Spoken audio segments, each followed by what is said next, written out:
They said wild horses never sought humans, but one gray mare shattered that belief. She followed a broken farmer across the Wyoming plains, her dark eyes carrying a secret that would defy the law, ignite whispers across town, and force him to choose between survival and compassion. When a fragile foal's cry rose from the earth, the truth was revealed. And nothing would ever be the same. The mornings on the Wyoming plains always carried the same sound, wind threading through the dried alfalfa, the soft creak of wooden gates, the distant lowing of cattle. Caleb Brooks had grown used to the repetition. At 48, he lived alone on his family's farm, a patch of land that seemed too large now that the laughter of children and the voice of his ex-wife no longer lingered in its rooms. He had chosen solitude not out of preference, but survival. Work kept him steady. It was the only thing that hadn't walked away. Each day, he wrote in a battered notebook. Rainfall totals, the height of grass, the time of sunrise. Numbers and notes filled the silence better than words ever could. That morning, he saddled his old pickup and drove out to check the north fence line. The air tasted of dust and sage, sharp enough to sting the throat. He parked near a ridge and stepped out, boots crunching against gravel. Somewhere beyond the wire, a raven cut across the sky, its shadow falling and vanishing like a fleeting thought. Caleb bent, tightened a loose strand of barbed wire, then straightened, brushing sweat from his forehead. That was when he felt it, eyes on his back. Turning, he froze. Not far behind him, half hidden by the shimmer of heat, stood a gray mare. Her coat held the color of storm ash, her mane tangled, her chest rising and falling in quick breaths. Wild horses never came this close. They avoided people like fire. Yet here she was, standing with a stillness that felt intentional, her gaze fixed on him. Caleb's hand tightened on his glove. He had seen mustangs on the ridge before, but always as streaks of movement, never waiting, never watching. He took a step forward. The mare flicked her ears but did not move. Her eyes, dark and deep, carried something he could not name. He lowered his hand, whispering more to himself than to her. Easy now, no trouble here. The words disappeared into the wind. After a long moment, she turned, trotted a few paces, then stopped again, looking over her shoulder as if checking whether he followed. Caleb frowned. The behavior was strange, purposeful. Still, he shook his head and went back to the fence. Curiosity was a dangerous thing on land where every day demanded discipline. He could not let himself wander into fantasies. Yet when he finished his work and headed back to the truck, the mare was there again, further down the trail, her presence like a shadow that refused to be shaken. The road stretched empty, the horizon wide, but she kept her distance while staying in sight. Caleb climbed into the truck, started the engine, and drove slowly. Dust rose behind the tires. Glancing in the mirror, he saw her silhouette, blurred by the haze, pacing, keeping time with him. By the time he reached the farmhouse, the mare was gone. Only the hush of evening settled across the yard. Caleb fed the cattle, stacked the bales, and sat on the porch with his notebook. He wrote about the fence repair, the weather. Yet his hand hesitated before the blank space, as though another note begged to be written. He thought of those eyes, the quiet insistence. He closed the notebook instead, unwilling to give shape to something he did not understand. Inside the house, the walls echoed with absence. Caleb cooked a simple meal, the kind he ate without tasting. Later, as the sun dipped behind the hills, painting the sky in rust and gold, He found himself scanning the horizon, waiting for movement. The silence pressed heavier than usual, carrying with it a question he could not silence. Why had that horse chosen to follow him? When darkness settled and the first stars appeared, Caleb stood by the window, arms folded. Somewhere out there, in the sea of grass and sage, a wild mare moved with intention.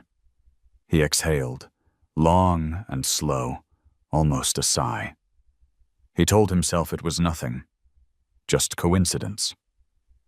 But in the marrow of his bones, in the quiet chamber of his chest, he knew it was the beginning of something he could neither predict nor control.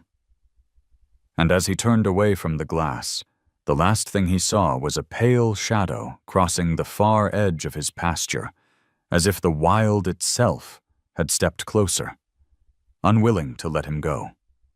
The following morning broke clear and sharp, sunlight pouring across the Wyoming plain in long, golden beams. Caleb Brooks stepped outside with his coffee mug warming his palm, the scent of roasted beans cutting through the dry air. The world felt ordinary at first. The cattle moved slow along the pasture. The wind carried the smell of hay and earth. But when his eyes swept the ridge, he felt that ordinary falter.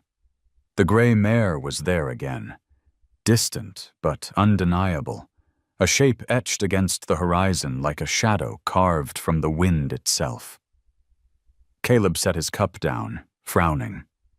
Wild horses roamed these parts, sure, but never twice in the same place, never lingering near a man's land without cause. She did not graze, did not wander. She stood with the same uncanny stillness as yesterday, her body turned half toward him, half toward the expanse beyond. For a long while, neither moved. He almost laughed at himself, 48 years old, alone, staring at a horse as if waiting for her to speak.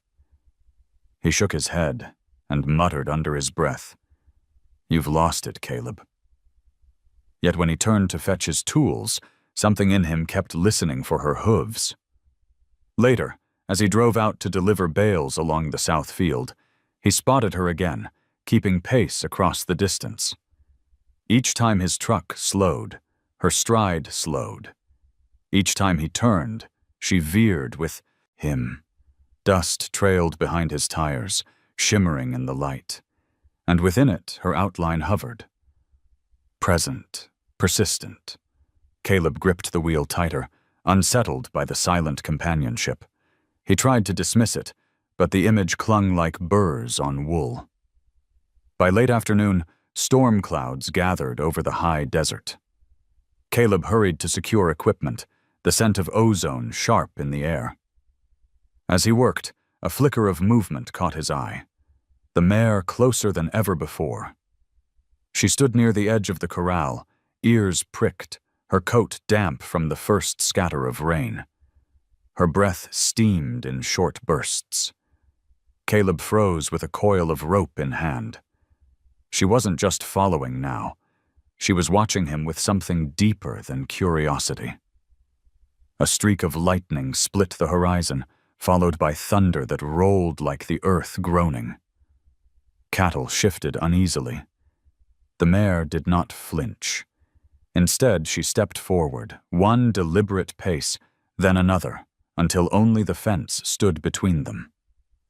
Caleb's pulse thudded. He had the strange sense that she wanted him to notice something more than her presence. The rain began to fall harder, drops striking the tin roof of the barn in staccato beats. He found himself whispering, as though to soothe her, "What is it you want?" His voice barely carried above the storm. The mare blinked slowly, water dripping from her forelock. She pawed the ground once, twice, then tossed her head toward the north ridge before meeting his eyes again. It was no random gesture. Caleb's chest tightened. He knew the land too well to ignore the direction. Beyond that ridge lay stretches of dry basin, an unforgiving place where herds sometimes strayed. Yet why would she point him there? He almost stepped forward, but a gust of wind rattled the fence, breaking the fragile moment. The mare spun, galloped a short distance, and vanished into sheets of rain, leaving Caleb drenched, rope slack in his hand, with 100 unspoken questions. That night, thunder still rumbling in the distance, Caleb sat at his kitchen table, notebook open. His pen scratched out the usual: rainfall measure, soil moisture, wind speed. But then his hand hovered. After a long hesitation, he wrote a single line beneath the data. Mare returned. Closer this time. Looked north. He stared at the words until the ink blurred. For years he had used the notebook as a ledger of facts, a record to ground himself. Now, for the first time, it carried a mystery he could not explain. Sleep eluded him. Each creak of the old farmhouse made him think of hooves outside. When at last he drifted off, the image followed him into dreams. The mare's eyes, steady and searching, and the way she turned her head to the north, as if urging him to follow. Morning came pale and cold. The storm had passed, leaving the air washed clean, the grass glittering with beads of water.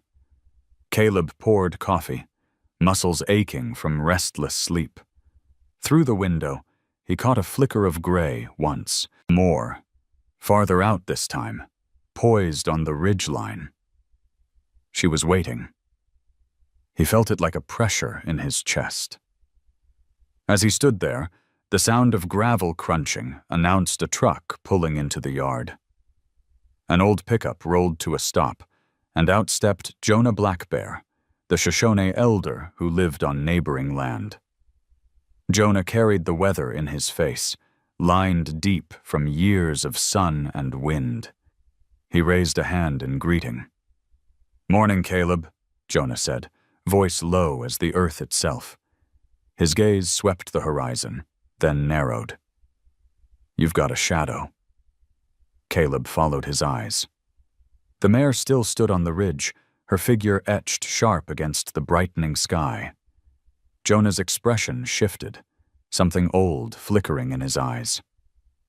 "Sometimes," he murmured, "a horse doesn't just wander. Sometimes it's scent." Caleb's jaw tightened. "Scent?" Jonah nodded slowly, his voice like gravel in water. "Long ago, when herds faced danger, they would send one to find help. Not often, not lightly. If she's watching you, son, it means something." The words hung heavy, more unsettling than the storm. Caleb looked back toward the ridge, where the mare still stood as if carved from the land itself. He wanted to dismiss Jonah's tale as superstition, but the memory of her eyes, the deliberate gesture toward the north, returned with a force he could not push away. He exhaled, a long breath that trembled. For the first time in years, the silence of the plains did not feel like peace. It felt like a summons. The wind had shifted after the storm, carrying with it a silence so clean it felt almost sacred. Caleb and Jonah stood side by side at the edge of the porch, both watching the ridge where the gray mare lingered like a sentinel. Jonah's eyes narrowed, as if he were reading something written across the hills that Caleb could not see. "She doesn't stand there for nothing," Jonah said finally, voice low. "My grandfather told me of such things. When the herd faced peril, one might be sent to seek help, not to be tamed, not to be owned, but to call a man to listen." Caleb let out a short laugh, more to cover his unease than out of disbelief. "Jonah, I've mended fences all my life. Horses don't send messages. They graze, they roam, they keep clear of us." He tried to sound certain, but his own words rang thin. Jonah's gaze stayed fixed on the horizon. "You can dismiss the story if you want, but that mare looks at you as if she knows you, as if she's asking." He paused, then added, And sometimes ignoring such a call brings its own kind of trouble. The weight of the words pressed heavier than Caleb expected. He swallowed, his throat dry. The mare still hadn't moved. Rainwater glistened on her coat, turning her body into a living sculpture against the pale sky. The image clung to him long after Jonah climbed back into his truck and drove away, leaving only dust and the fading hum of the engine. Caleb spent the rest of the morning working the south field, but his focus was scattered. He loaded hay bales, repaired a hinge on the barn door, checked water troughs, all routine tasks, yet his mind kept circling back to Jonah's story. Could a wild horse truly be seeking him out? Each time he glanced toward the ridge, he half expected to see her still standing there. By noon, the ridge was empty. Later, when he drove into town for supplies, he hoped the noise of Rock Springs might quiet his thoughts. The feed store smelled of alfalfa and oil, shelves stacked with sacks of grain, ropes, and work gloves. Mary, who ran the counter, raised a brow at his distracted air. "You look like you've seen a ghost," she remarked. Caleb only muttered about the storm damage and paid for what he needed. But as he carried the bags to his truck, he caught himself scanning the empty parking lot, searching for a flicker of gray. On the way home, the sky widened again, endless and merciless. He slowed his truck near the basin where mustangs sometimes grazed. His eyes scanned the rolling land, the scrub brush, the dry cuts of earth. And then he saw her. The gray mare stood alone, not grazing, not running, watching. When his truck idled, she tossed her head toward the north again, the same deliberate motion as before. Caleb's stomach tightened. He cut the engine. For a long while, neither moved.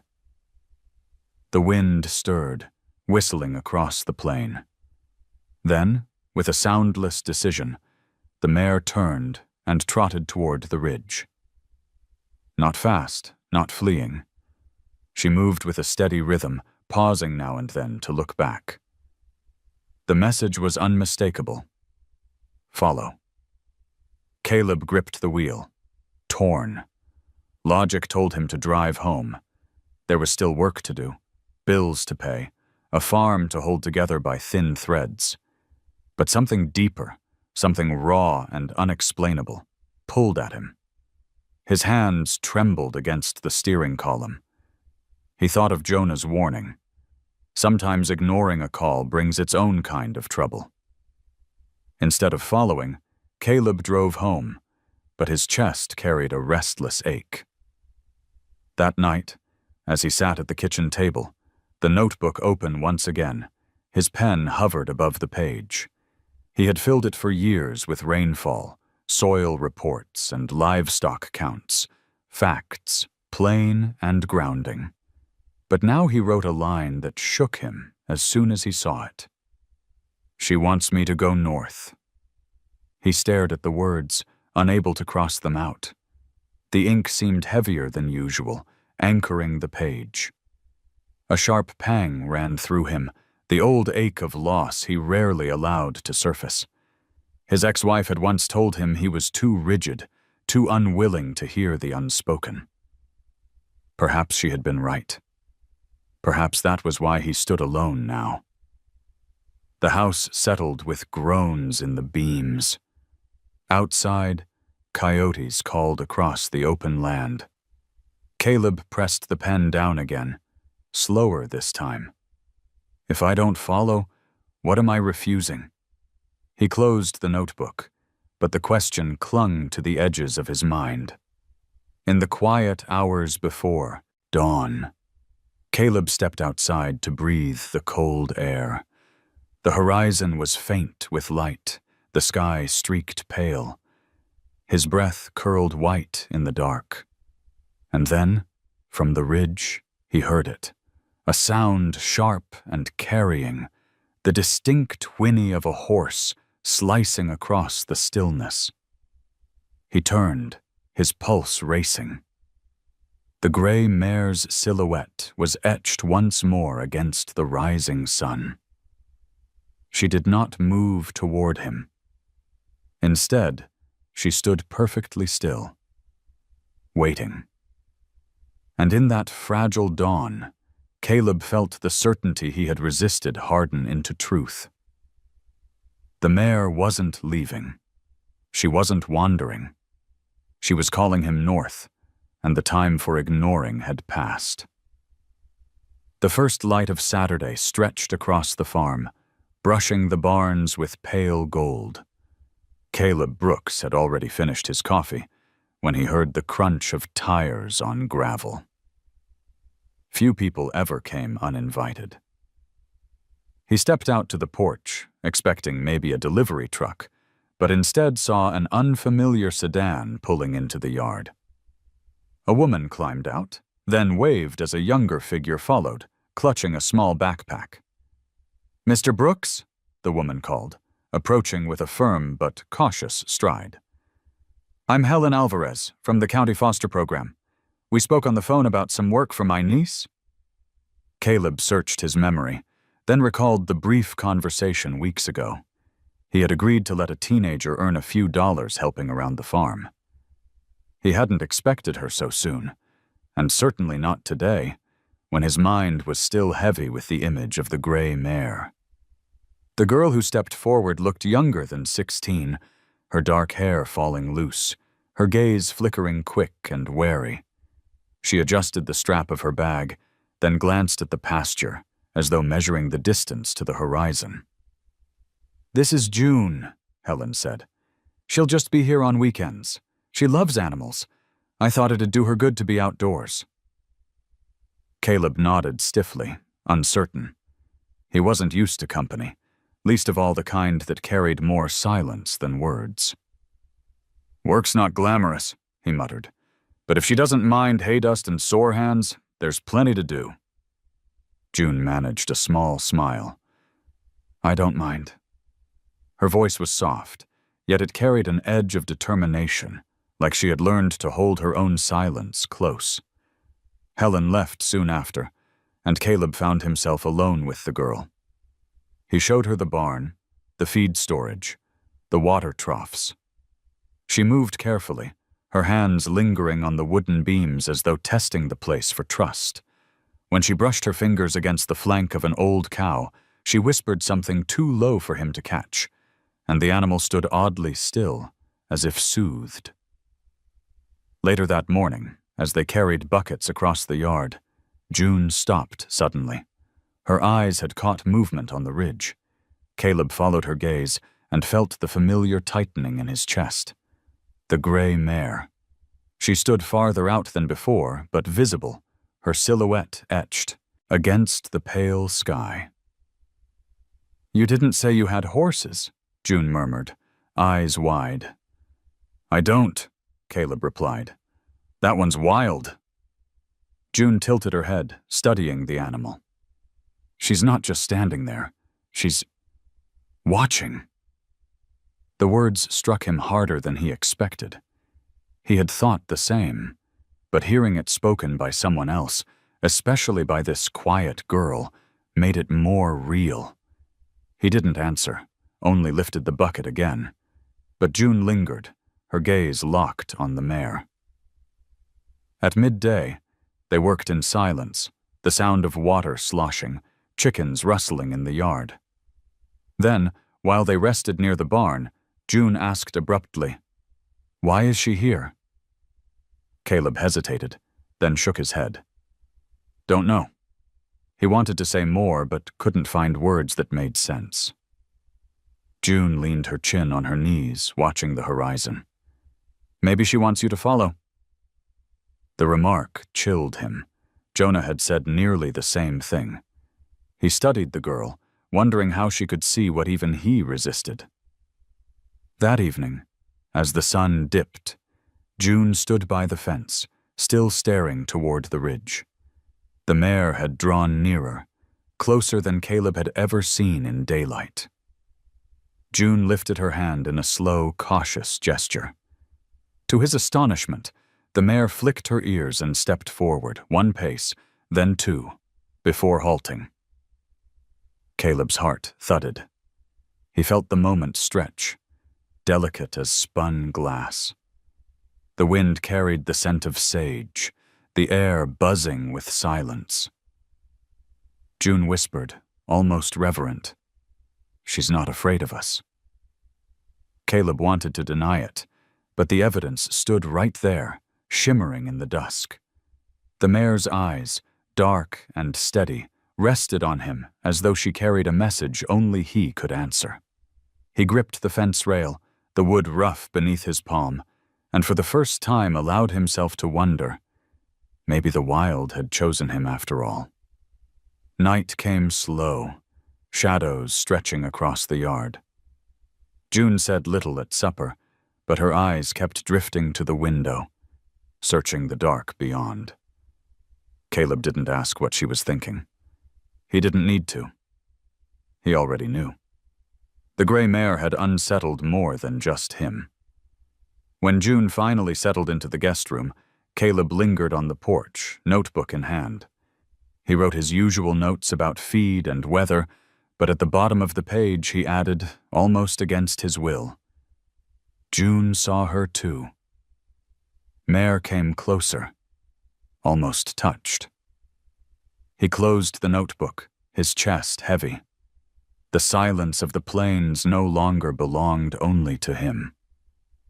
And for the first time in years, he felt the strange weight of expectation. Not from people, not from the land, but from something untamed, watching in the distance, waiting for him to listen. The next morning rose pale and brittle, the air crisp after a night of restless winds. Caleb found June already outside, standing near the fence line with her jacket pulled tight, eyes locked on the ridge. He followed her gaze, and sure enough, the gray mare was there again, closer than before, her coat silvered by the dawn light. June whispered without turning, "She waited all night." The certainty in her tone unsettled him. Caleb carried a bucket to the trough, forcing himself to focus on the ordinary rhythm of chores. Yet he felt the mare's presence pressing against his back, heavy as a hand. When he finally allowed himself to look again, something new caught his eye. The mare's mane shifted in the breeze, revealing a small knot, woven tight, almost deliberate. At first he thought it might be burrs, but no, the strands were twined together in a pattern too clean to be random. He narrowed his eyes. "June," he murmured, "you see that?" June stepped closer to the fence, squinting. "It's braided," she said simply. Her voice trembled with awe. The idea made Caleb uneasy. Wild horses didn't braid their own manes, and no rancher had been near enough to do it. The knot was small, but it carried weight, like a sign left behind without explanation. He rubbed his jaw, unsettled. The mare pawed the ground once, then lifted her head toward the northern basin, the same gesture she had made before. Before Caleb could process it further, the sound of a truck approached. A white government vehicle rolled into the yard, dust trailing behind. Dana Short, a ranger with the Bureau of Land Management, stepped out, adjusting her hat. She was a woman of sharp edges and measured words, known across the county for her strict adherence to regulation. "Morning, Brooks," she called. Her eyes swept the horizon, then landed on the mare. A frown deepened across her face. "You've had company, I see." Caleb felt June stiffen beside him. He forced his tone calm. "She's wild, just passing through." Dana's gaze lingered. Mustangs don't pass through like that. They keep their distance. If she's hanging around, it'll raise questions. She stepped closer, lowering her voice. Don't feed her. Don't shelter her. You know the law. It's illegal to harbor wild stock. Caleb bristled. I haven't done anything. See that you don't? Dana said. She turned to leave, but paused, eyes narrowing at the mare's mane. Strange, she muttered, almost to herself. That knot. Never seen one quite like it. Then she shook her head, climbing back into the truck. Be careful, Brooks. Curiosity can cost more than you're willing to pay. The vehicle rumbled away, leaving silence heavy in its wake. Caleb felt the warning settle like grit in his teeth. June, however, looked more curious than afraid. Why would her mane be braided? No one's been near enough. Caleb didn't answer. The question churned inside him like storm water against a dam. He busied himself with chores, but every glance toward the ridge pulled his mind back to that knot, that deliberate sign. By afternoon, clouds gathered low and heavy, a dull gray pressing down on the plains. Caleb worked, along the north pasture fence, hammer in hand. June followed with a coil of wire, her boots crunching on the gravel. They spoke little, but when a sudden gust rattled the posts, Caleb looked up and froze. The mare had moved closer again, standing no more than 30 yards away. Her eyes locked on his, unblinking. The knot in her mane swayed like a signal flag. She pawed once at the earth, then tossed her head northward again. Caleb's grip tightened on the hammer. The message was insistent, impossible to ignore. June whispered, She's telling us to follow. Caleb shook his head, throat tight. She's a horse, June. That's all. But even as he said it, the words tasted hollow. As dusk fell, the wind carried a scent Caleb couldn't place. Sharp, mineral, almost metallic. It clung to the air like a warning. He and June stood at the fence as the last light faded, watching the mare linger near the basin. The knot in her mane caught the final glow of sunset, glinting like a mark left by unseen hands. Back at the farmhouse, Caleb opened his notebook again. His writing was rough, uneven. Mare still here. Knot in mane. Ranger noticed. Warning given. He stared at the page until the ink blurred. The rules of his world, cattle counts, rainfall, soil notes, felt suddenly fragile. Something larger pressed against the edges, something wild and insistent, written not in numbers, but in the dark eyes of a gray mare. That night, long after June had gone to bed, Caleb stood by the porch. The plains stretched vast and silent, stars pricking the sky. And there, faint against the darkness, the mare's silhouette lingered once more, unmoving, waiting. The braid in her mane caught the moonlight like a secret he was being asked to carry. He exhaled, slow and weary, knowing deep down that ignoring her was no longer possible. Whatever she bore, whatever message that knot carried, it was meant for him. The morning broke with a thin veil of mist lying low over the pasture, a pale blanket that blurred the fences and softened the edges of the barns. Caleb Brooks tightened the strap on his gloves, trying to clear his head with work. Yet no matter how many bales he stacked, no matter how steady he kept his rhythm, his eyes drifted again and again to the ridge. The gray mare was there, Ash, as he had started to call her in the privacy of his own mind. She did not graze or wander. She faced the north, her body taut as if pulled by some invisible thread. Caleb's chest tightened. He had learned to live by rules, Keep the land, feed the stock, pay the bills. But this horse was unraveling all of that, asking him to listen to something beyond routine. June emerged from the barn, hair pulled into a messy braid, her cheeks flushed from early chores. She followed his gaze instantly. "She's waiting for us," she said, voice certain, as though it were obvious. Caleb frowned. "She's wild. Waiting isn't something wild horses do." June shook her head. "Then, why hasn't she left?" The question hung in the air, heavy as a storm cloud. Caleb didn't answer. Instead, he picked up the tool bag and started toward the north fence. June trailed beside him, her steps quick to match his. By mid-morning, they reached the far pasture, where the land broke open into rolling sagebrush. That was when Ash moved. She trotted a few paces ahead, stopped, and turned back to look at them. Her ears flicked, her eyes fixed. Caleb slowed, his breath catching.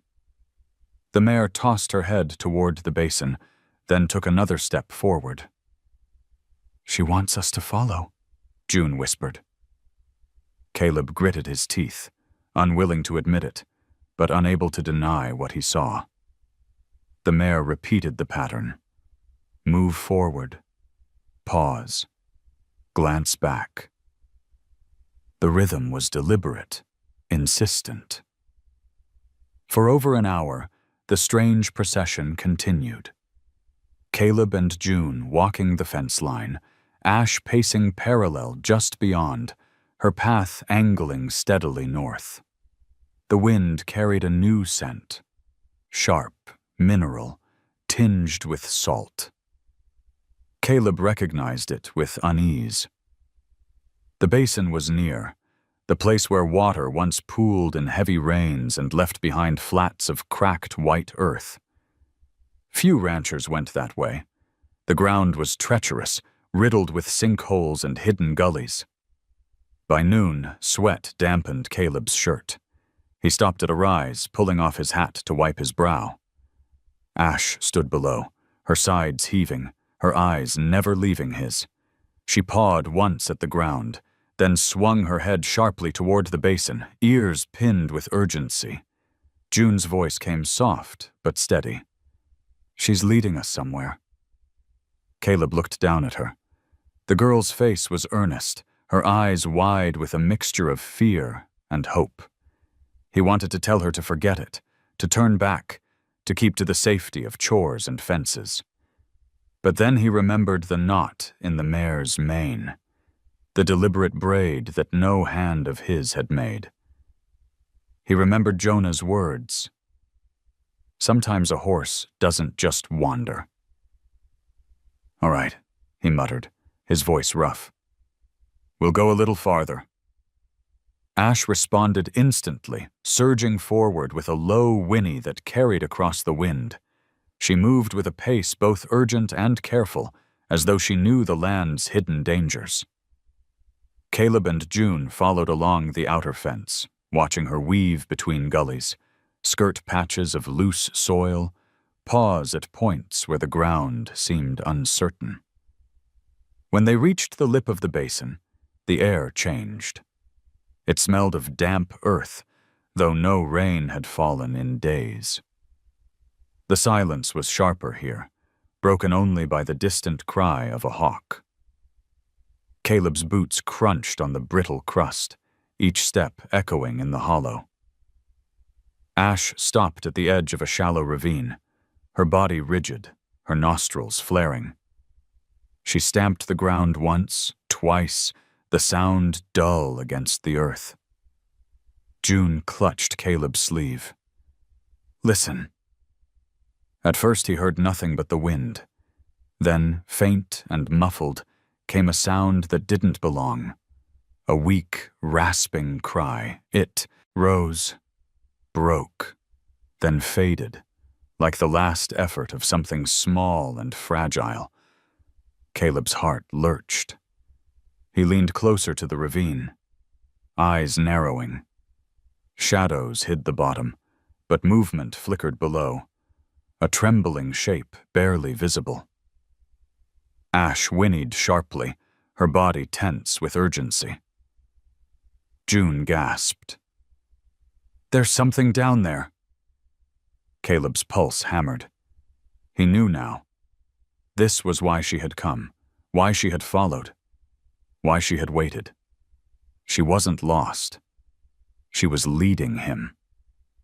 For a long moment, he stood frozen, the truth pressing down like the weight of the entire plane. Then, slowly, he exhaled. His eyes met Ash's across the distance. She pawed once more, the braid in her mane swaying like a signal in the wind. Whatever lay in that ravine, she had brought him here to see it. And Caleb knew, with a certainty that rattled his bones, that turning back was no longer an option. The sound came again, fragile yet piercing, echoing from the hollow below. Caleb Brooks gripped the edge of the ravine, leaning forward until gravel slipped under his boots.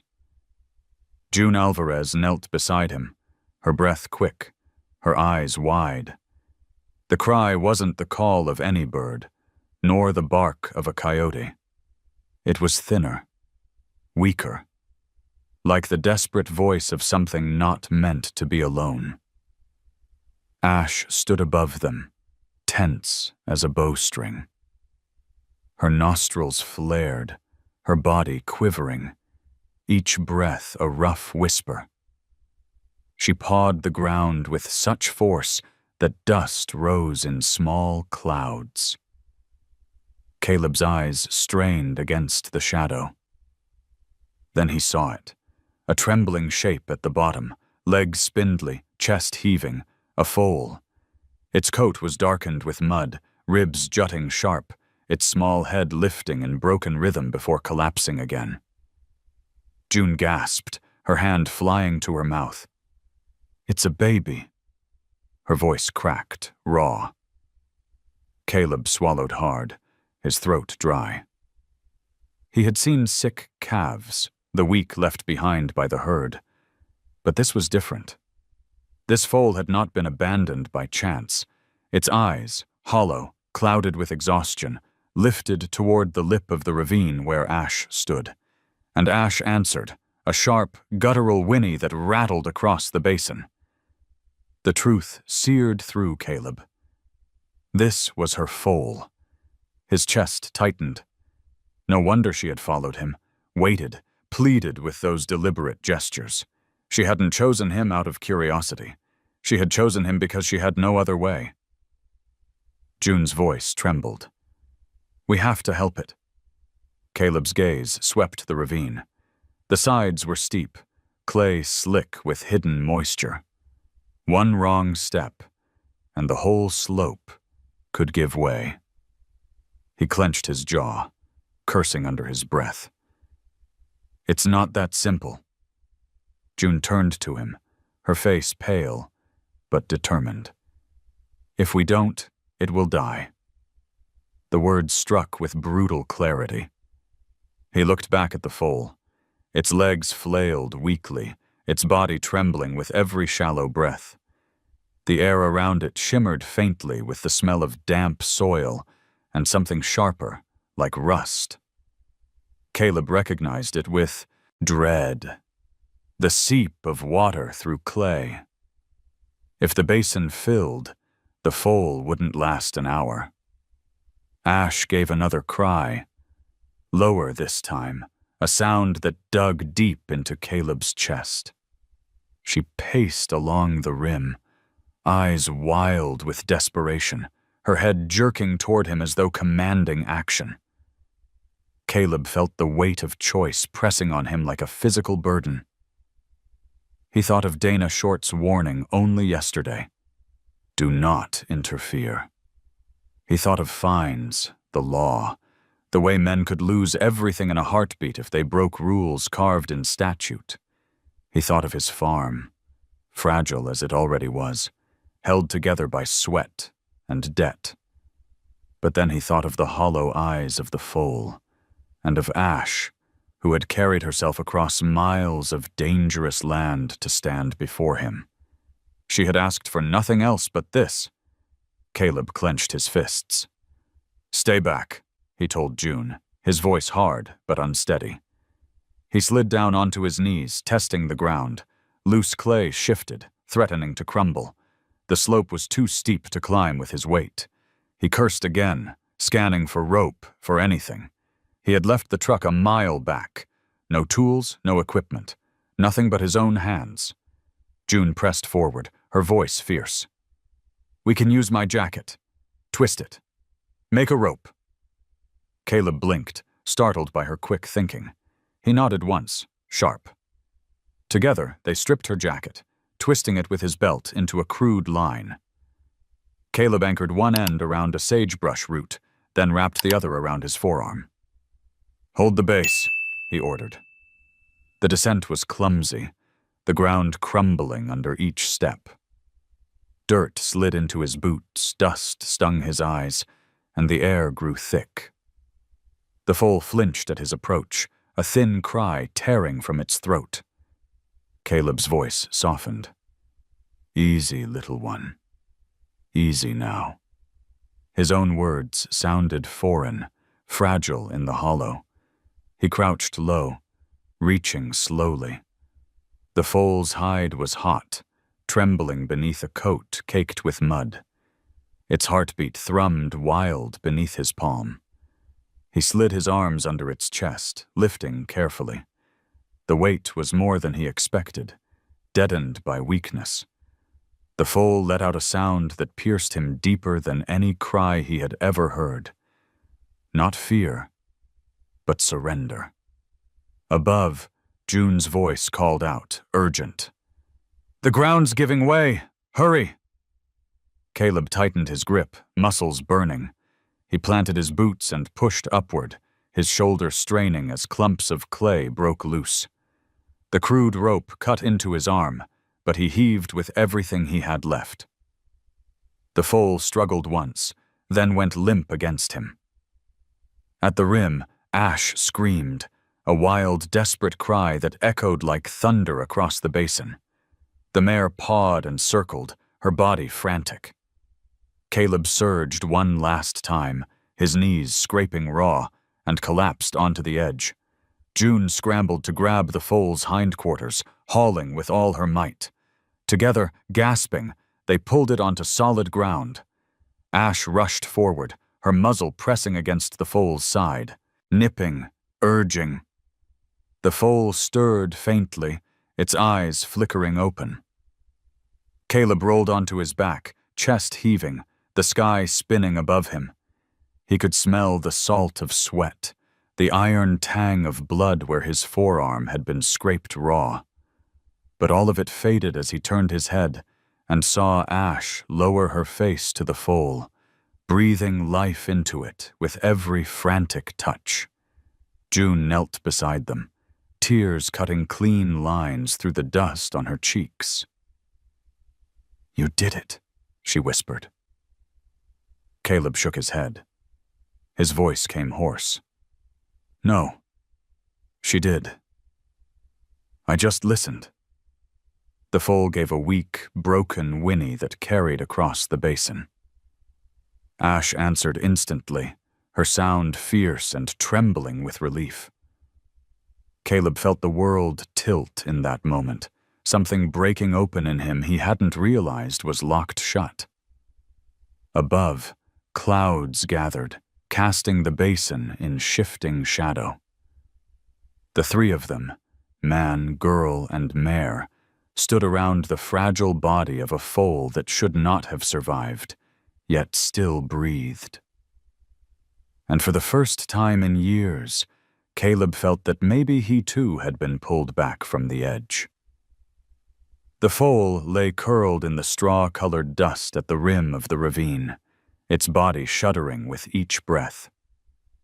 Ash hovered over it, nudging, urging, her cries raw and guttural. Caleb Brooks knelt nearby, his forearm bleeding where clay and stone had torn skin. June sat cross-legged, still trembling from the rescue, her eyes fixed on the fragile creature between them. For a long stretch of silence, no one spoke. Only the sound of wind sweeping across the basin and Ash's desperate snorts filled the air. Caleb had known moments of risk before, blizzards swallowing cattle, droughts that emptied wells, but this felt different. This wasn't survival measured in numbers and stock reports. This was a life placed into his hands, a decision heavier than land deeds or debts. The foal stirred weakly, one spindly leg kicking at the air. June leaned closer, whispering encouragement as though words might anchor it to the world. "You can do it. You're safe now." Her voice cracked, trembling with belief. Caleb's gaze drifted to Ash. Her dark eyes met his, filled with a wild intensity that seemed to pierce through bone. He thought of Jonah's tale, of a horse sent as a messenger. Maybe this was it. Maybe she had chosen him not because he was worthy, but because there was no one else. He sat back heavily, dust clinging to his sweat-soaked shirt. The reality came crashing in. The Bureau of Land Management's rules were clear. Wild horses were not to be interfered with, not to be sheltered, not to be claimed. Dana Short's warning echoed in his mind. Don't feed her. Don't shelter her. Curiosity can cost more than you're willing to pay. Yet here he was, the foal's hot breath dampening his palm. June broke the silence. "What do we do now?" Caleb hesitated, his voice low, rough. "If we leave it here, it won't last the night." "Then we can't leave. It's not that simple." He rubbed his face with his good hand, grit grinding against skin. "The law—" June cut him off, her eyes fierce. "The law doesn't hear cries like that. You do." Her words struck him like a blow. He looked at the foal again, ribs rising in shallow rhythm. It was too weak to stand, its body trembling with exhaustion.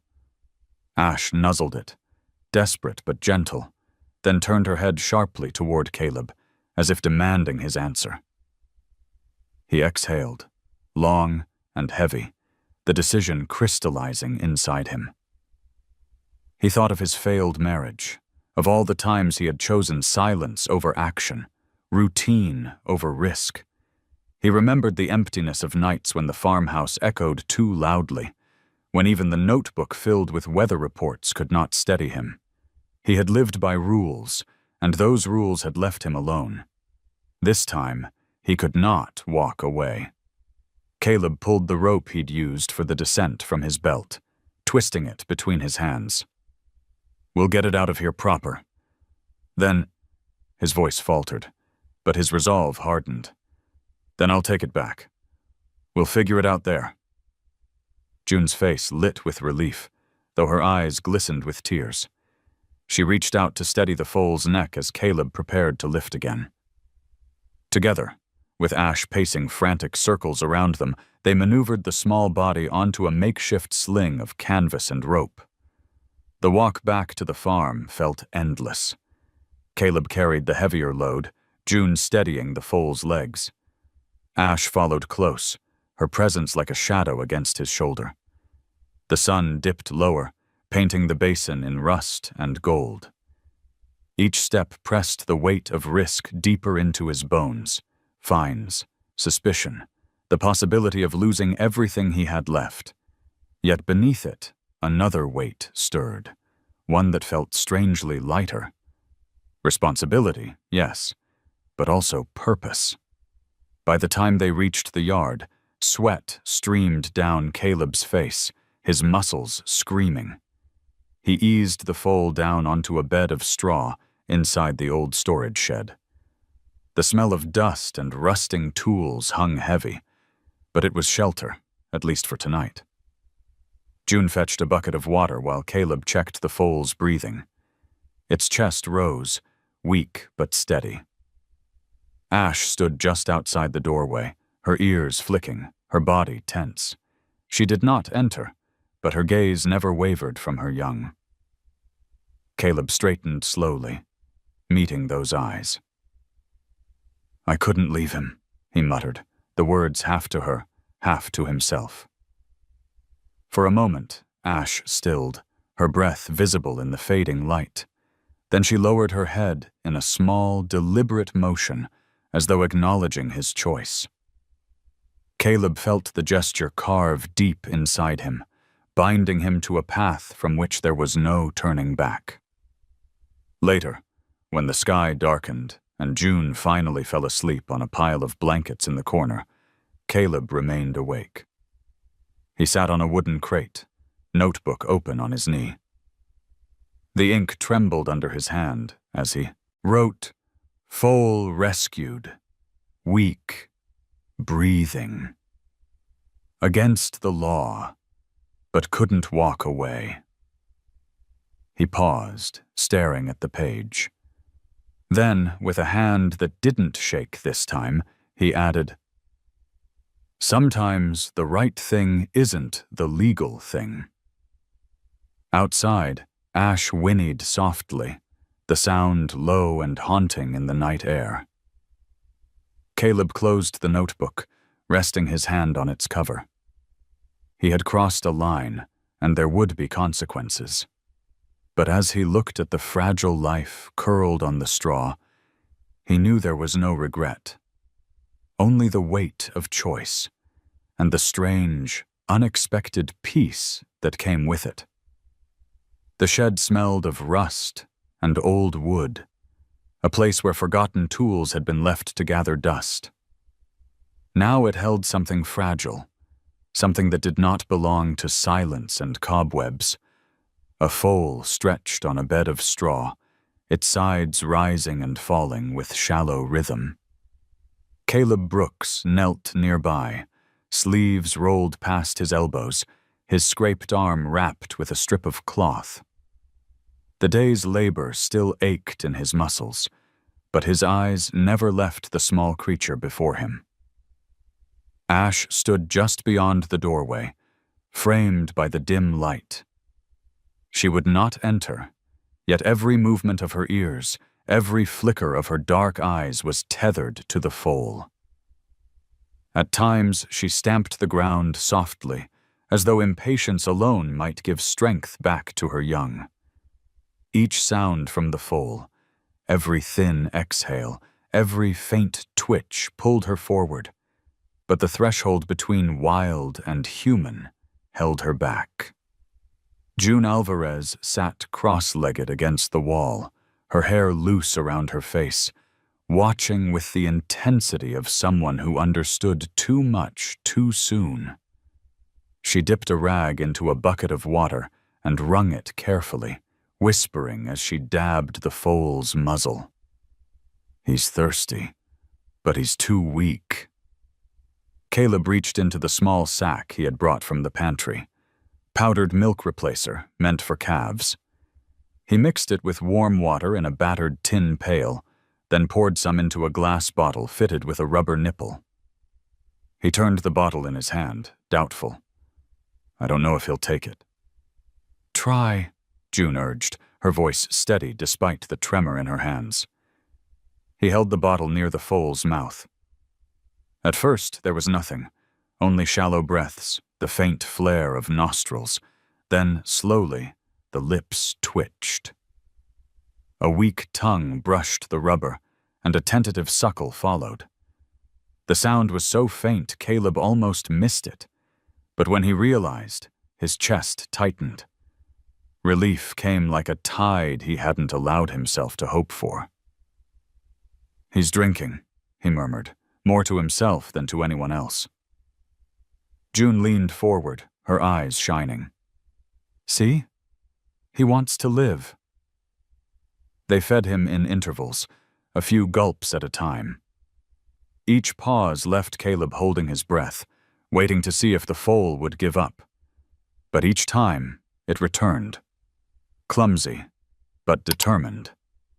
By the second feeding, its breaths had steadied.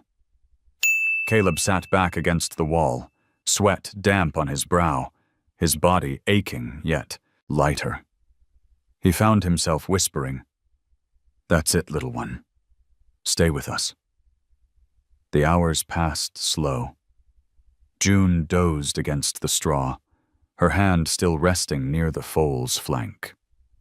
Outside, Ash kept vigil, her silhouette moving in restless arcs against the pale wash of moonlight. Caleb listened to the steady rhythm of the foal's breathing, the occasional creak of the shed, the wind brushing against loose boards. It was the music of survival, fragile but real. Toward dawn, a thin sound pierced the stillness. A whinny, rasping, cracked, yet undeniably a call. The foal's head lifted slightly, its ears twitching, voice scraping the air. Ash answered instantly from the doorway, her cry fierce and trembling. Caleb's throat closed. This was the first time the foal had spoken since he had seen it in the ravine. He looked at June, who was awake now, her face streaked with tears she hadn't realized she was shedding. "He called back," she whispered. Caleb nodded slowly, his chest heavy. "Yeah, he did." When the sun finally broke over the ridge, the shed glowed with amber light.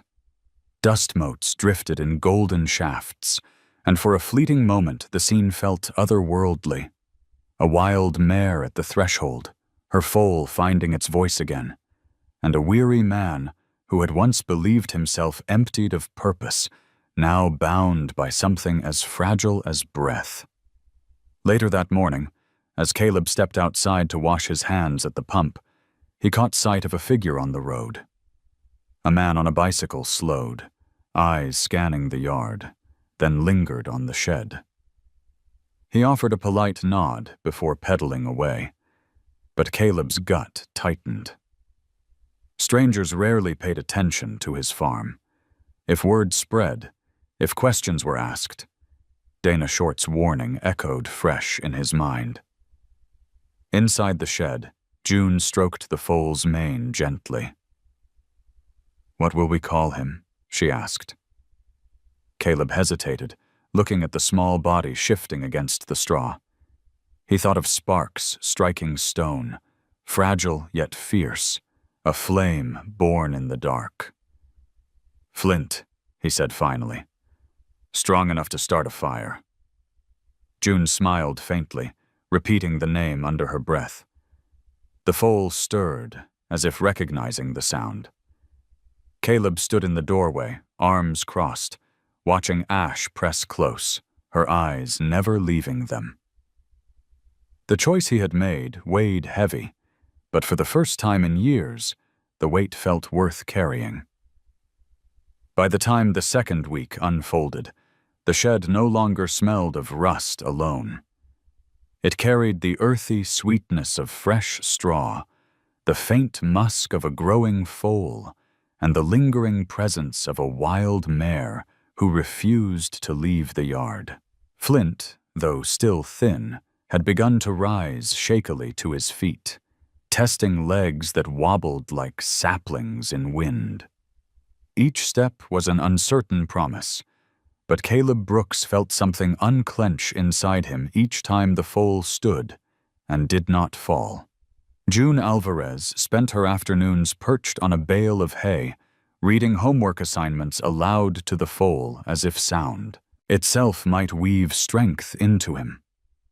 Flint listened with ears flicking, sometimes nudging her hand for attention. Ash hovered nearby, never crossing into the shed but circling it like a moon bound to its orbit. Each low nicker she gave seemed to answer her foal's tentative calls. For Caleb, the days blurred into a rhythm he had not known since his younger years, feeding on a schedule, recording Flint's weight in his notebook, counting ounces of milk replacer consumed. What surprised him most was the way June had slipped seamlessly into this rhythm. She measured water carefully, adjusted straw when Flint stumbled, and laughed softly when his clumsy hooves scattered buckets. Her laughter had been rare when she arrived. Now it filled the shed like sunlight where dust motes swirled. But shadows gathered in other places. One afternoon, while Caleb was unloading supplies from the truck, he noticed a car idling longer than it should on the county road. A window rolled down, a camera lens glinted briefly. Then the vehicle pulled away. His gut tightened. He had lived long enough to know how quickly whispers traveled in small towns. That evening, June asked what worried him. Caleb hesitated, then admitted, "If folks think I'm keeping a wild horse, there'll be questions I can't answer." He left unsaid the fines, the confiscation, the loss of all they had fought to give Flint.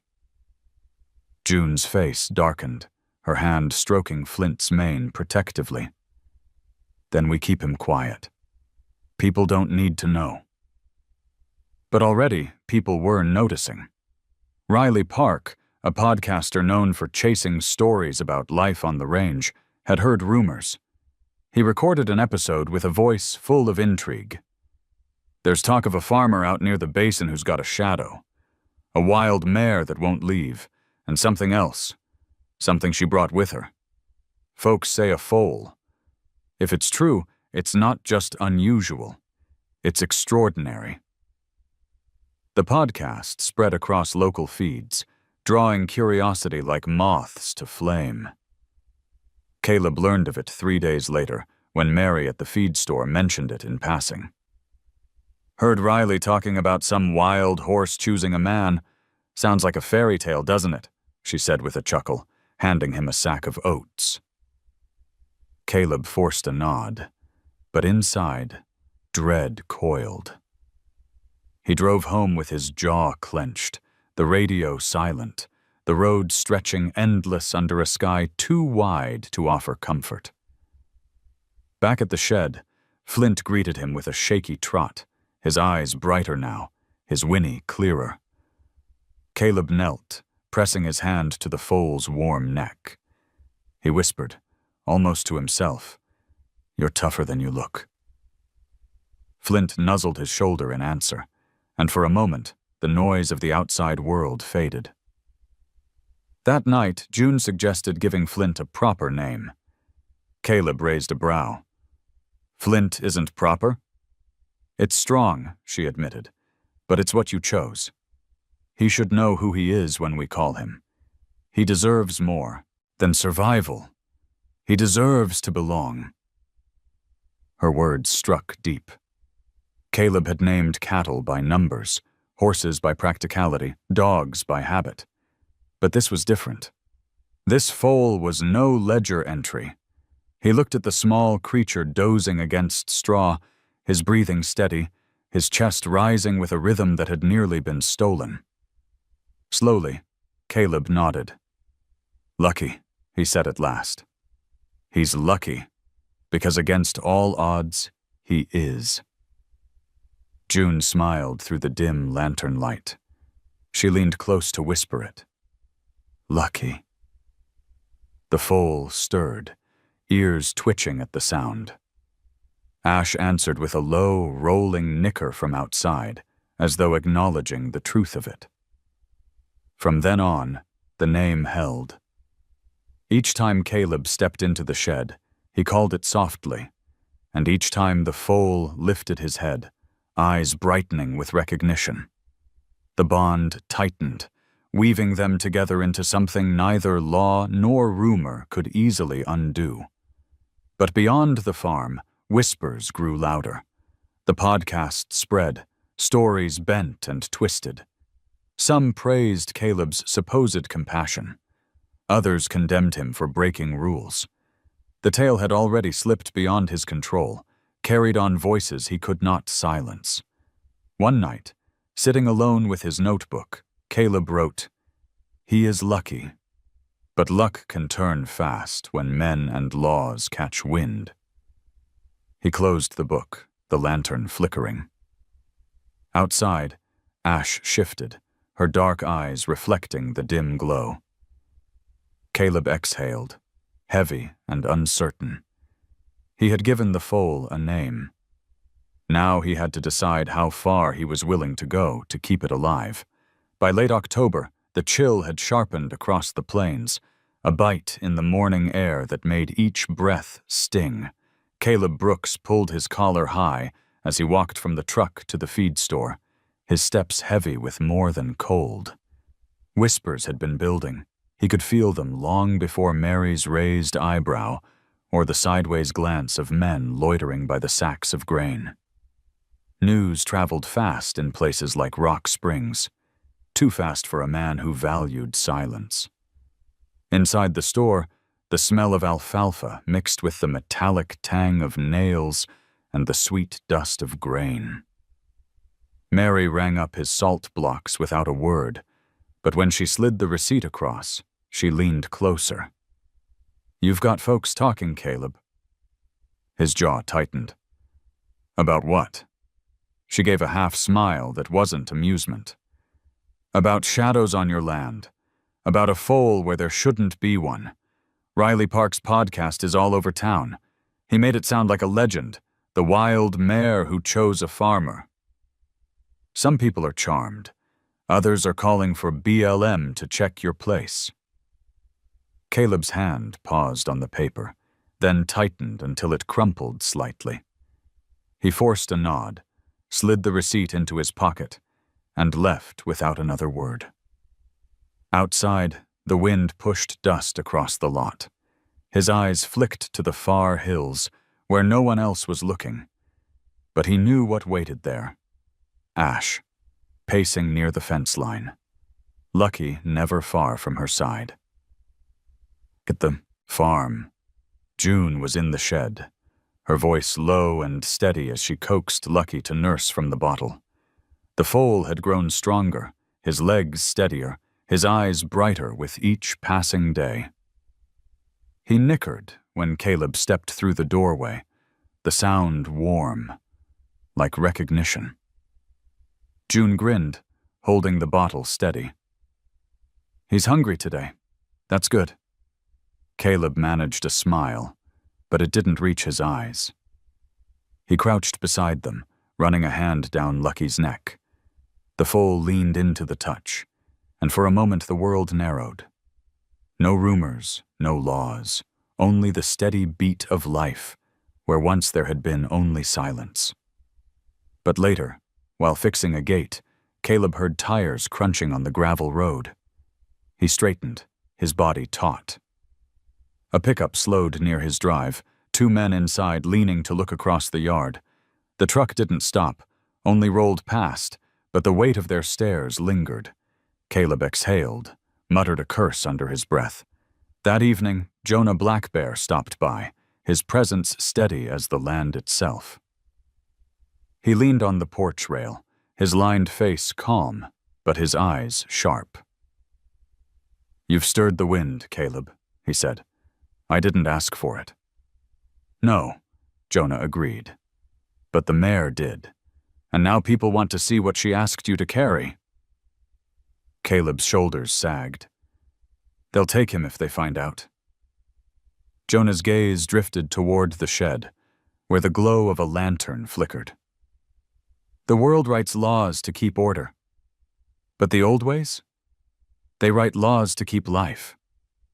You'll have to decide which set you belong to." That night, Caleb sat at the kitchen table, notebook open. His hand moved slow across the page. Rumors spreading, cars slowing, eyes watching, Lucky growing stronger. Each day is a gift, but each day is a risk. The lantern hissed softly. Outside, Lucky gave a high, clear whinny, and Ash answered from the dark. The sound echoed like a promise and a warning. The following morning, June brought the local paper inside. Someone had left it folded on the porch. A headline caught Caleb's eye.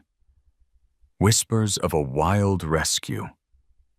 Is a local farmer harboring mustangs?" His stomach knotted as he read, the words painting him as both hero and outlaw, a man defying federal oversight. He set the paper down with a force that rattled the table. June's voice was quiet. "They're coming, aren't they?" Caleb didn't answer. He didn't need to. The truth sat heavy in the silence. Lucky pressed his muzzle into Caleb's palm later that day, warm and insistent. Caleb closed his eyes, his throat tight. "I won't let them take you," he whispered. But even as he said it, the crunch of tires on gravel echoed in his mind, a sound he knew would return sooner or later.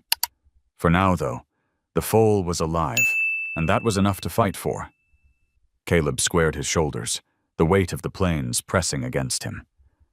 The law might be closing in, but so was something else. Something he hadn't felt in years. Purpose. The frost lay heavy across the pasture that morning, each blade of grass silvered, the earth crisp beneath boots. Caleb Brooks moved slowly, his breath steaming in the pale light. Lucky trotted clumsily inside the shed's small paddock, his legs stronger now, his whinny clearer each day. Ash shadowed him faithfully, pacing the fence like a guardian spirit. The sight should have eased Caleb's heart, yet the weight on his chest only deepened. Rumors had swollen into something harder, something that pressed at the edges of his land like wolves testing a fence. He heard it in town. Whispers at the cafe, pauses in conversation when he entered. Riley Park's podcast had reached more ears than he'd guessed, and the local paper's headline had given it new teeth. He felt the gaze of strangers in the hardware store, suspicion carried in silence. Each time a vehicle slowed on the gravel road near his gate, his pulse hammered. That morning, a new truck pulled into the yard, not government-issued white, but dark green, with a vet's insignia painted faintly on the door. Out stepped Maya Ellison, tall, lean, her jacket weathered by years of field work. She carried a satchel slung over one shoulder, her stride brisk, her eyes sharp and unafraid. Caleb bristled at first, another intrusion, but she raised a hand in greeting. "Jonah sent me," she said before he could speak. "Said you might need help." Caleb's jaw tightened. "I didn't ask for it." "No," Maya replied calmly, "but the mare did. And if that foal's to survive, you'll want more than luck and milk replacer." Her gaze flicked past him toward the shed. Lucky had stuck his head out of the open slat, ears flicking curiously, muzzle damp with milk. Behind him, Ash loomed, nostrils flaring at the stranger's scent. Maya softened her stance, lowering her voice as though addressing them both. "Easy, girl. I'm here to help, not harm." Caleb studied her, mistrust battling with the gnawing truth. He needed expertise. Lucky had survived weeks, yes, but survival was not the same as thriving. He stepped aside with a gruff nod. "Don't spook her." Inside, the shed smelled of straw and warmth. Maya knelt slowly, pulling a stethoscope from her bag. She extended her hand palm down, letting Lucky sniff. The foal's ears twitched, but when Caleb moved closer, laying his hand reassuringly on Lucky's neck, the young horse stilled. Only then did Maya lean in, placing the cold disk against his chest. She listened, her brow furrowed in concentration. "Heart strong," she murmured. She checked lungs, joints, teeth, Each observation she recorded neatly in a small notebook. June hovered nearby, eyes wide, absorbing every movement. "He's underweight, but improving," Maya said at last. "Respiration's shallow, but that's expected. You've done well." Caleb exhaled slowly, tension easing from his shoulders. The words struck deeper than he expected. "You've done well." For weeks, he had braced himself against failure, against the constant fear of losing the foal despite his effort. Hearing validation cracked something in him, leaving behind both relief and dread, because if Lucky was healthy, then Lucky was also worth taking. June broke the moment with a question. "What about the braid in Ash's mane? Have you ever seen that before?" Maya's eyes sharpened. She stepped to the doorway, studying the mare from a distance. Ash tossed her head, the knot swaying like a signal. "Not man-made," Maya murmured. "I've read of such things, herd behavior. Sometimes others weave strands when driving one out to seek help. Rare, but not unheard of." Caleb frowned. "You're saying the herd sent her?" "I'm saying the evidence points that way," Maya replied. She scribbled notes quickly. "This isn't just survival. It's communication. A story that deserves to be studied before it's erased by policy." The word policy landed like a stone. Caleb's gut tightened. BLM won't care about stories. Maya met his eyes steadily. "No, but science can shift the ground under law. Documentation matters. If we can prove what happened here, maybe they won't treat it as a violation. Maybe they'll see it as precedent." Her tone carried conviction, but Caleb heard only risk. "Or maybe I'll lose him faster." Silence settled, heavy as the frost outside. Ash nickered low, her breath steaming. Lucky pressed against Caleb's leg, warm and solid. He rested a hand on the foal's mane, torn between fear and the faint pull of hope. Maya rose, brushing straw from her knees. "I can't promise protection, but I can offer data. Weight charts, respiration logs, photographic evidence. The kind of proof that makes agencies pause before they act."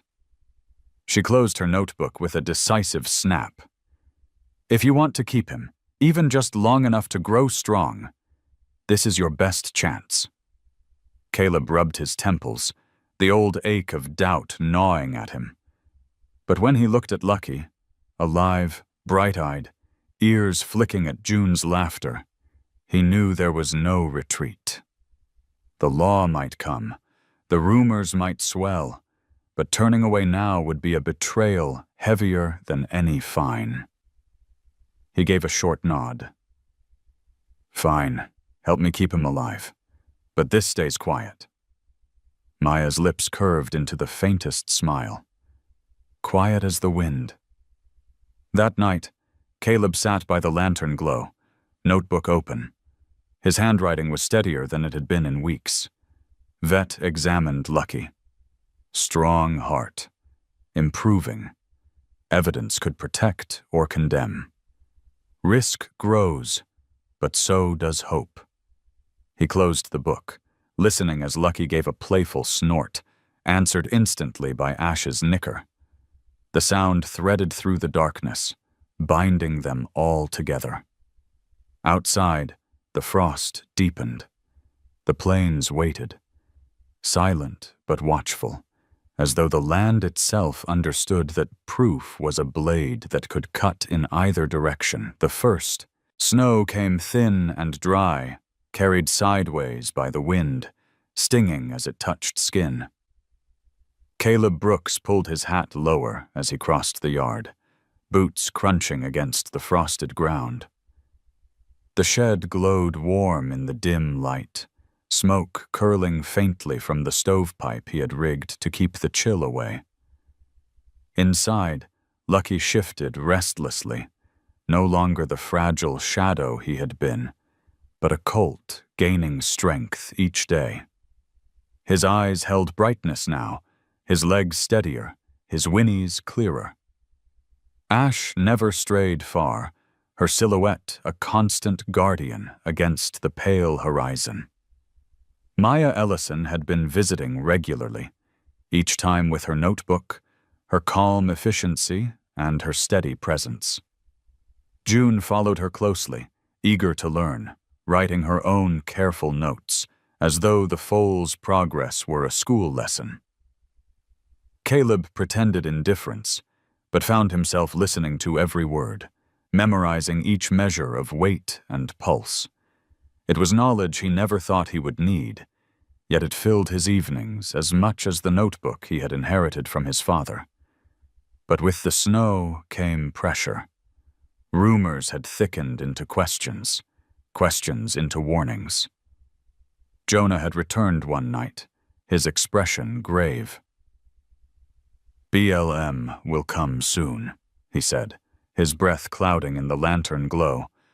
"You can't keep the world out forever." Caleb didn't answer. He looked at Lucky, dozing peacefully, and knew Jonah was right. Silence could not hold against the tide.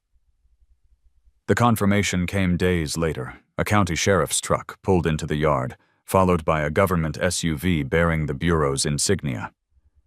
Caleb's stomach dropped as he stepped onto the porch, his jaw set. Ash raised her head from the fence line, nostrils flaring, her body taut with unease. Dana Short climbed from the SUV, the brim of her hat dusted with snow. Her expression was unreadable, but her presence spoke louder than words.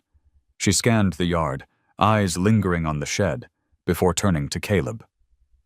"We need to talk." Inside the farmhouse, the stove cracked with heat, while tension filled the room. Maya sat at the table, notebook closed, but her gaze unwavering. June lingered near the door, eyes wide, silent but defiant. Jonah leaned in the corner, arms folded, his silence carrying the weight of generations. Dana spoke evenly, her voice clipped with authority. "Rumors are one thing. Proof is another. We've had reports of a foal on this property. If you're harboring a wild horse, Caleb, you know what that means."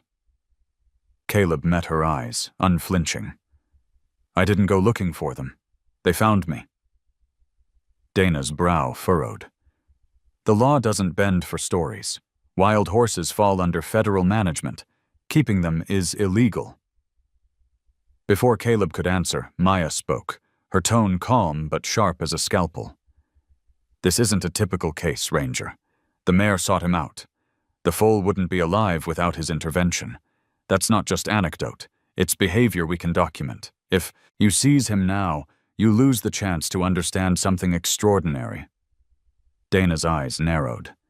"Science doesn't excuse violations." "Science changes policy," Maya countered. "And if you want people to respect the Bureau, you show them you can recognize when nature teaches us something new." The words hung in the air. Jonah finally spoke, his voice low. "The land doesn't send messengers often. If you silence this one, you'll answer to more than paper law." Dana's gaze flicked to Caleb again, her jaw tight. "If I walk away, you stay silent. No parades, no podcasts, no feeding town gossip. You keep it contained. Do you understand?" Caleb clenched his fists. He hated the compromise in her tone, the way his life had become a negotiation. Yet he saw the faintest opening in her stance, the sliver of humanity beneath the uniform. He nodded once. "I understand." Dana exhaled, long and controlled. "Then we'll call this a temporary allowance, on the condition Maya provides weekly data.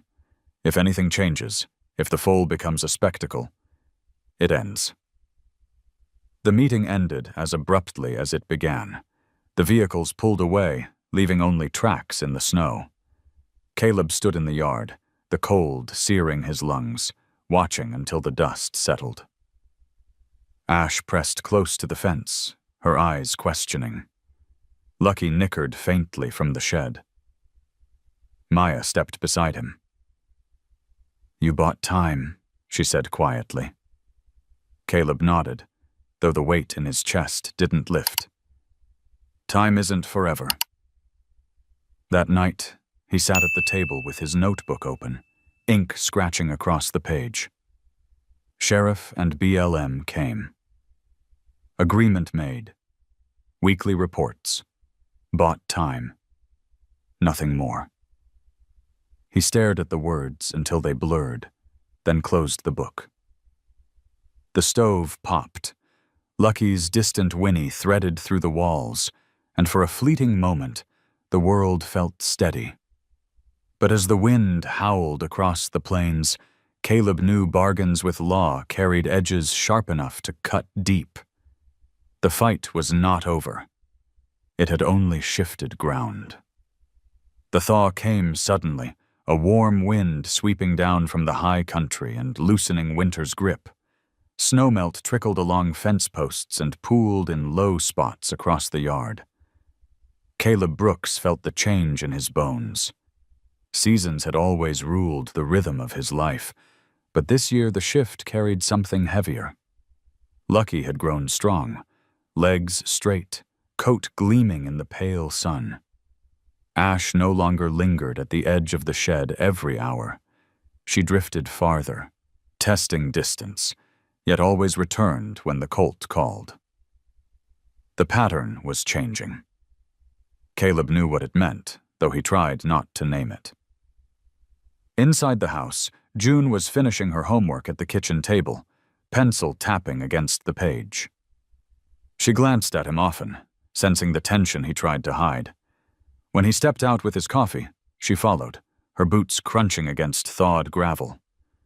Together they watched Lucky stumble run along the paddock, kicking up mud as Ash circled him in slow arcs. "He's not a baby anymore," June said softly. Caleb nodded, throat tight. "No, he's not." The fragile agreement with BLM had bought them time, but time was a currency that always ran out. Riley Park's podcast had continued to spread, despite Caleb's silence. Now, half-truths painted him either a renegade savior or a fool risking fines. Strangers had begun leaving notes at his gate, some praising him, others warning him. Each paper, each glance from the road pressed him closer to the truth. The world knew, and the world would not look away. That afternoon, Jonah Blackbear arrived, his truck rattling up the drive. He carried no judgment in his eyes, only the gravity of someone who had seen cycles of loss and return more times than he could count. He leaned on the fence, watching Lucky nuzzle at Ash's flank. "He's strong enough now," Jonah said quietly. "The land is calling them back." Caleb's chest ached at the words. He wanted to argue, to hold on, to insist Lucky still needed him. But deep down he knew the bond between mare and colt was stronger than anything he could offer. He had been a bridge, nothing more, carrying Lucky from death's edge to life. Bridges are meant to be crossed, not kept. That night, Caleb sat long at the kitchen table, his notebook open. Ink bled across the page as he wrote, "Ash grows restless. Lucky runs stronger. Jonah says they are ready to return. I am not ready, but it is not my choice." He set the pen down, his hand trembling. For years he had lived in routine, in silence. This colt had forced him to remember what it meant to care again. Letting go felt like tearing something newly healed. Morning came clear and cold. Caleb stepped outside to find Ash and Lucky waiting near the open stretch of the north fence. Ash's body was taut, her head turned toward the ridge. Lucky pranced beside her, eager but uncertain, as if sensing change in the air. June stood nearby, her hands clenched in her jacket sleeves. "Is this it?" she whispered. Caleb couldn't speak. He only nodded. He walked slowly to the colt, laying a rough hand along Lucky's neck. The young horse pressed into his palm, warm and solid, the weight of trust undeniable. Caleb bent, his voice low, breaking as he whispered, "You made it, boy. You're strong now. Be free." Ash called, a sharp, urgent cry that echoed across the thawing plain. Lucky flicked his ears, glanced once more at Caleb, then trotted to her side. Together they moved toward the open land, the morning sun catching their coats in a blaze of silver and gold. Caleb watched, his chest aching with pride and loss as they slipped beyond the fence line and into the horizon. June stood beside him, tears streaking her cheeks. "They'll come back, won't they?" He swallowed hard. "Maybe. But even if they don't, we'll know they're where they belong." The yard felt impossibly quiet once their shapes vanished into the distance. Caleb's hand rested on the fence rail, rough wood pressing into his palm. He had given them freedom, but it felt like something had been taken from him in return. That evening, he opened his notebook and wrote one final line for the day. "Letting go is heavier than holding on, but sometimes it's the only way to keep what matters alive." He closed the book slowly, the sound echoing through the silent kitchen.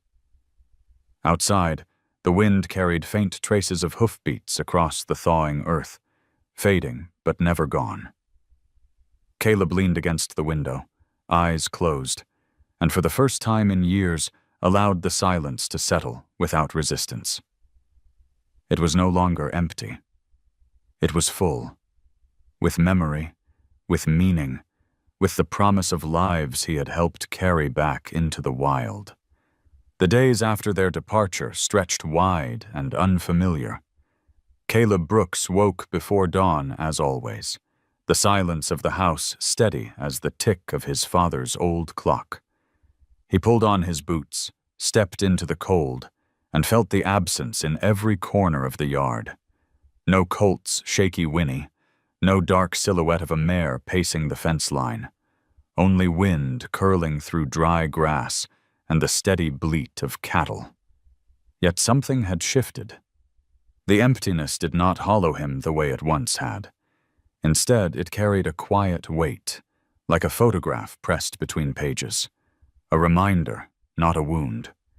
June Alvarez noticed it too. She still came each weekend, though her eyes now searched the horizon more than the shed.